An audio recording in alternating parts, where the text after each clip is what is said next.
என்ன திராட்சை பழம் வச்சிருக்கீங்க கையில? ஆமா சாமி, திராட்சை வந்து ஜூஸ் போடுறதுக்கு தான். உங்களுக்காக ஆட்டாம எடு. பாருங்க ஃப்ரெண்ட்ஸ், கொத்து கொத்தா திராட்சை இப்போ வந்து ஜூஸ் போட போகிறோம். வாங்க ஜூஸ் எப்படி போடுறதுன்னு சொல்லுவோம். ஃபஸ்ட்டு நம்ம அந்த பழத்தை அலசிக்கிட்டு ஒன்று ஒன்றா நம்ம பிச்சு எடுத்துக்கிறோம்.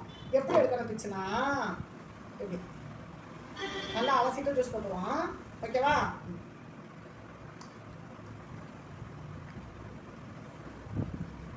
ஜூஸ் பழம் வேணும் படிச்சிருக்கல. பாருங்க ஃப்ரெண்ட்ஸ், திராட்சை பழ ஜூஸ்க்கு வந்து உள்ளே இருக்க அந்த விதையெல்லாம் நம்ம ரிமூவ் பண்ணிக்கிட்டோம். இப்போ ஜூஸ் எப்படி போடுறதுன்னு உங்களுக்கு நான் சொல்கிறேன். திராட்சை பழ ஜூஸ் வந்து ரொம்பவே உடம்புக்கு நல்லது. வெறுமனே அந்த பழத்தை நம்ம அலசிட்டு அப்படியே சாப்பிட்றது இன்னும் ரொம்பவே நல்லது. இப்போ ஜூஸ் வந்து எப்படி போடுறதுன்னு நான் உங்களுக்கு சொல்கிறேன். அதுக்கு ஒரு மிக்ஸி ஜார் எடுத்துக்கிறோம். மிக்ஸி ஜார் எடுத்து பழத்தெல்லாம் ஜாரில் போட்டுக்கிறோம். போட்டுக்கிட்டு மில்க் கொஞ்சம் ஊற்றிக்கிடுவோம். நல்லா நான் காய்ச்சி ஆற வச்சு ஃப்ரிட்ஜில் வச்சுட்டேன், கூலிங்காக இருக்குது. இது ஜூஸ் போட்டால் ரொம்பவே குழந்தைங்க விரும்பி சாப்பிடுவாங்க. கொஞ்சோண்டு ஜீனி போட்டுக்கிறோம்.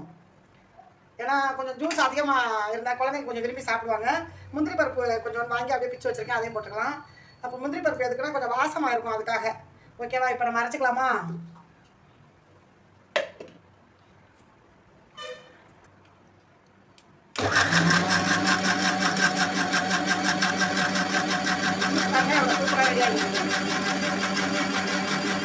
நல்லா இருக்கும் வாசம். நம்ம வடிகட்ட தேவையில்லை. இருந்தாலும் அந்த திராட்சை பழம் மேலே அந்த தோல் இருக்குங்களா, அதுக்காக நம்ம வடிகட்டணும். வடிகட்டணும். இப்போ ஜூஸ் வந்து நம்ம மிக்சியில் சூப்பராக அடிச்சிட்டோம். இப்போ அதை நம்ம வடிகட்டி எடுத்துக்கிறோம். இப்போ ஜூஸ் அடிச்சாச்சு, திராட்சை ஜூஸு. வாங்க திராட்சை ஜூஸ் குடிக்கலாம்.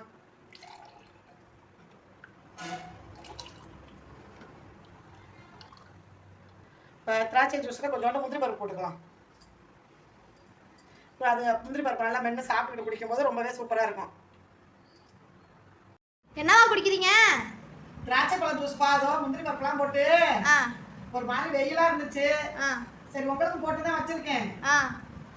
நான் எடுத்துக்கிறேன். வா அப்படிங்க. கருப்பு திராட்சை பழம் இருக்குல்ல, அந்த ஜூஸ் ரொம்பவே சூப்பராக இருக்கு.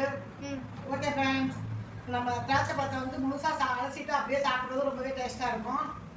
இது சூப்பராக இருக்கு. முந்திரி பருப்புலாம் போட்டுக்கிறதுனால சூப்பராக இருக்கா? ஓகே மாட்டேன். குடிங்க, தம்பிக்கு கொடுங்க. நீங்களும் திராட்சை பழம் கிடைச்சா விட்டுறாதீங்க. குழந்தைங்களுக்கு ஸ்கூல் போயிட்டு வர குழந்தைங்களுக்கு ஜூஸ் போட்டு கொடுத்தீங்கன்னா இந்த மாதிரி குடிப்பாங்க. ரொம்பவும் நல்லது. பெரும்பாலும் ஜூஸை விட அப்படியே சாப்பிட்றது, நம்ம அலசிட்டு பழத்தை அலசிட்டு அப்படியே சாப்பிட்றது ரொம்ப நல்லதுன்னு சொல்கிறாங்க. விரும்பி கேட்கும்போது என்ன செய்யறது, குழந்தைங்க கேட்கும்போது போட்டு தானே கொடுக்குற மாதிரி இருக்குது. அதனால போட்டு கொடுத்துருக்கேன். நீங்களும் போட்டு கொடுங்க. ஓகேவா? இந்த வீடியோ பிடிச்சிருந்தா லைக் பண்ணி, ஷேர் பண்ணி, சப்ஸ்கிரைப் பண்ணுங்க.